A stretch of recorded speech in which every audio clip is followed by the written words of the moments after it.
एक ट्रिक जान लो और अगर आपने उस ट्रिक को अपने पेपर में अगर आपने लगा दिया तो 100% आप मैथ में बहुत ही अच्छे नंबर से पास हो जाओगे। गाइस आपका ये सवाल दिया गया है, ठीक है, और आपको इसको बिल्कुल भी करना नहीं आ रहा।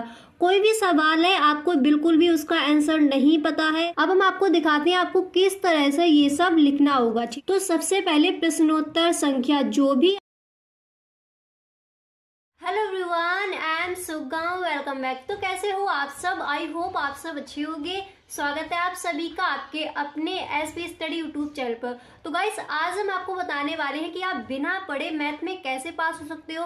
गाइस आज हम आपको एक ऐसे ट्रिक बताने वाले हैं जो अगर आपने उस ट्रिक को अपने मैथ के पेपर में अगर आपने लगा दिया तो आप 100% आप मैथ में पास हो जाओगे, वो भी अच्छे नंबर से। ठीक है, तो चलिए बिना टाइम वेस्ट के वीडियो को स्टार्ट करते हैं।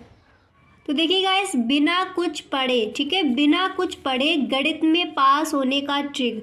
गाइस आपको वीडियो पूरा देखना है और आज हम आपको ऐसी ट्रिक बताएंगे कि आप भी दंग रह जाओगे। जो भी एग्जामिनर आपकी कॉपी चेक करेगा वो खुश होकर आपको पूरे ही नंबर देगा। ठीक है, और मैथ में आप बहुत ही अच्छे नंबर से पास हो जाओगे। ठीक है, देखिए गणित में पास होने की ट्रिक, केवल एक ट्रिक जान लो। ठीक है, केवल आप एक ट्रिक जान लो और अगर आपने उस ट्रिक को अपने पेपर में अगर आपने लगा दिया तो 100% आप मैथ में बहुत ही अच्छे नंबर से पास हो जाओगे। ठीक है भाई, सच में 100% खुश होकर आपको पूरे नंबर देंगे अगर आपने इस ट्रिक को लगा दिया। ठीक है, 100% आपको टीचर पूरे ही नंबर देगा। ठीक है, अब हम आपको बताते हैं आपको क्या करना है। आपको जैसे पेपर में आपका क्वेश्चन पूछा गया है तो फिर आपको जैसे कोई सवाल दिया गया उसको आपको किस तरह से सॉल्व करना है। ठीक है, तो यहाँ पर देखिए मैंने ये पेपर लिया, चाहे आप 10th से हो या फिर आप 12th में हो, उससे कोई फर्क नहीं पड़ता। जो भी आज मैं आपको ट्रिक बताऊं वो आपको अपने पेपर में लगा देनी है। ठीक है, तो जैसे कि गाइस आपका ये सवाल दिया गया है, ठीक है, और आपको इसको बिल्कुल भी करना नहीं आ रहा।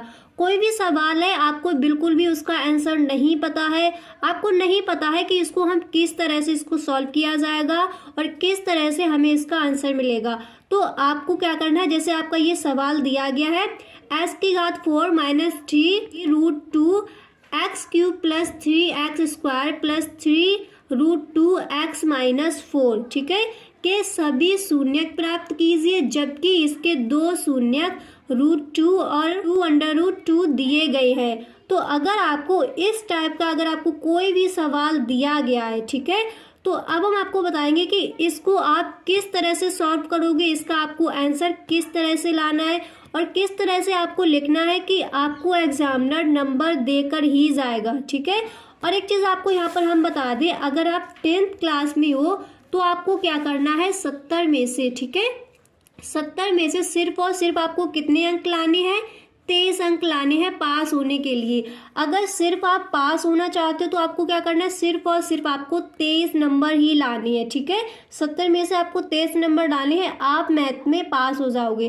तो देखिए जैसे आपका ये सवाल दिया गया है तो आपको करना क्या है, सबसे पहले आपको लिखना है प्रश्नानुसार। प्रश्नानुसार दिया है इस तरह से आपको लिखना है। ठीक है, जैसे आपका ये प्रश्न दिया गया है, पहले आपको डालना है प्रश्नोत्तर और फिर आपको क्या करना है, सबसे पहले आपको लिखना है प्रश्नानुसार, फिर आपको करना है दिया है और फिर देखिए जो मान आपको पेपर में दिया है, जैसे कोई भी आपका जैसे सवाल है उसमें मान तो दिया ही जाता है, तो जो भी मान आपका पेपर में दिया गया है उसको चिन्ह सहित लिखना है आपको। ठीक है, आप क्या करोगे, जो भी पहले आपका जो पूछा गया है, जो आपका मान दिया गया है, फिर आपका जो भी पूछा गया है वो सब आपको चिन्ह सहित लिखना है। हम आपको दिखाते हैं आपको किस तरह से ये सब लिखना होगा। ठीक है, तो देखिए गाइस यहाँ पर मैंने आपके लिए लिखकर भी बताया है। तो सबसे पहले प्रश्नोत्तर संख्या जो भी आपकी संख्या है वो आपको यहाँ पर लिख देनी है। ठीक है, यानी प्रश्नोत्तर संख्या आपको बहुत ही अच्छे राइटिंग में लिखना है। ठीक है, कि एग्जामिनर आपको नंबर देकर ही जाए। तो पहले आपको लिखना है प्रश्नोत्तर संख्या, ठीक है, और फिर आपको यहाँ पर देखिए गाइस करना है उत्तर, यहाँ पर उत्तर डाल देना है और फिर आपको जैसे मैंने आपको बताया फिर आपको लिखना है प्रश्नानुसार और फिर आपको इस तरह से कोमा लगाना है, फिर लिख देना है दिया है, प्रश्नानुसार दिया है। और फिर देखिए आपका यहाँ पर ये सवाल देखिए क्या दिया गया है, जो आपका ये दिया गया है सवाल फिर आपको उसको लिख देना। तो देखिए हमने यहाँ पर आपका जो सवाल है वो हमने यहाँ पर लिख दिया, प्रश्नानुसार दिया है, इस तरह से आपको लिख देना है। और फिर इसके बाद आपको क्या करना है, जो भी आपका देखिए यहाँ पर मान दिया गया है, जबकि 2 शून्यक √2 और 2 √2 दिए गए हैं, तो यहाँ पर उसी तरह से आपको लिखना, जो भी जैसे आपके सवाल में कुछ दिया गया हो, जैसे कुछ दिया गया है उसको लिखना है। और फिर जो भी आपसे पूछा गया है फिर उसको भी आपको लिख देना है कि ये इसमें पूछा गया है। तो शून्यक प्राप्त करना है और फिर आपको जो भी आपके शून्यक दिए गए हैं वो आपको इस तरह से लिख देने हैं। तो गाइस जब आप इस तरह से आप लिखोगे तो एग्जामिनर आपको नंबर देकर ही जाएगा, क्योंकि अगर आपको मैथ में अच्छे नंबर से पास होना है तो इस ट्रिक को वहाँ पर आपको 100% लगाना ही होगा। अब हम देखते हैं दूसरा आपका सवाल क्या दिया गया है। तो जैसे आपका गाइस यहाँ पर कोई दूसरा हम सवाल आपको देकर बताती है, जैसे आपका कोई दूसरा सवाल दिया गया है वो तो हमने आपको बता दिया इस तरह से करना है। तो देखिएगा जैसे आपका ये सवाल दिया गया है, सिद्ध कीजिए, ठीक है, सिद्ध कीजिए 1 - sin theta upon 1 + sin theta बराबर sec थीटा - tan थीटा का होल स्क्वायर। तो इसको आपको किस तरह से हल करना है, अगर आपको यहाँ पर कुछ भी नहीं पता है, नहीं पता कि किस तरह से हम इस सवाल को करें, तो फिर देखिए गाइस आपको करना क्या है, सबसे पहले आपको करना है, लिखना है आपको प्रश्नोत्तर संख्या, जो भी आपकी प्रश्नोत्तर जैसे प्रश्न की जो भी आपकी संख्या है वो आपको यहाँ पर लिख देनी है, प्रश्नोत्तर संख्या। और उसके बाद आपको डालना है उत्तर। और फिर जो भी आपका जैसे प्रश्न दिया गया है, जो भी आपको सिद्ध करना है वो आपको गाइस पहले ब्लैक पेन से लिख देना है, जैसे मैंने यहाँ पर आपके लिए लिख कर रखा है, इस तरह से आपको लिखना है। और गाइस फिर आपको लिख देना है हल करना है, ठीक है, हल करना, इस तरह से आप लिखोगे। और उसके बाद आपको इसी को आप जो भी आपका ये दिया गया है इसी को आप ब्लू पेन से लिख दोगे, यहाँ पर ब्लैक से लिखोगे, यहाँ पर ब्लू पेन से लिख दोगे, ठीक है। तो अगर आप इस तरह से जो भी आपके क्वेश्चन है, हर क्वेश्चन में आपको इसी तरह से कुछ ना कुछ लिखना है, कुछ ना कुछ नहीं मतलब एक ढंग से एक क्रम में आपको लिखना है। तो इससे क्या होगा, एग्जामिनर जब आपकी कॉपी को चेक करेगा और जब आपकी कॉपी गाइस पूरी भरी हुई होगी तो वो आपको नंबर 100% देकर ही जाएगा। 23 से बहुत ही ज़्यादा नंबर आपको मिल सकते हैं, आप 50 नंबर से भी पास हो सकते हो, ठीक है।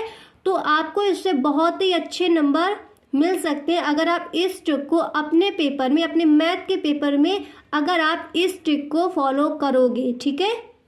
और गाइस आपको एक चीज़ ध्यान रखनी है कि आपको क्या करना है, एक भी प्रश्न आपको छोड़कर नहीं आना है, ठीक है, कोई भी प्रश्न आपको छोड़कर नहीं आ रहा। जैसे पहले आपके अगर आप 10th में हो तो पहले आपके विकल्प दिए जाएंगे, ठीक है, उनमें आपको न्यूमेरिकल दिए जाते हैं, तो आपको 4 ऑप्शन मिलते हैं, तो उनमें आपको एक चीज़ करना होता है। तो अगर आपको गाइस जैसे आपके विकल्प दिए गए उनमें आपको 2 विकल्प पता है, ठीक है, अच्छे से पता है कि इनका आंसर यही हो जाएगा, इनका सही ऑप्शन ये है, तो आपको क्या करना है, पहले उन 2 को ही सबसे पहले आपको जो चीज़ पूरे पेपर में आपको सही ढंग से आ रही है तो सबसे पहले आप उसको ही लिखोगे, ठीक है। एकदम से इस ट्रिक को आपको लागू नहीं करना है, आपको क्या करना है, जो भी आपको पहले आ रहा है पहले आप उसको लिखो, और फिर जो भी आपको नहीं आ रहा है, बिल्कुल भी आपको विकल्प है वो नहीं पता, तो वो आपको एकदम एंड में लिखना है, ठीक है, बाद में लिखना है बिल्कुल पीछे। और बीच में आप जो ये ट्रिक हमने आपको बताई इसको आपको लगाना है। तो इस तरह से अगर आप अपना पेपर पूरा हल करोगे तो आप मैथ में पास ही नहीं, आप अच्छे नंबर से मैथ में पास हो जाओगे, ठीक है। तो गाइस अगर वीडियो अच्छा लगा तो वीडियो को एक लाइक ज़रूर कर दें। ऐसे ही वीडियो देखने के लिए चैनल को सब्सक्राइब करना ना भूलें। Thanks for watching.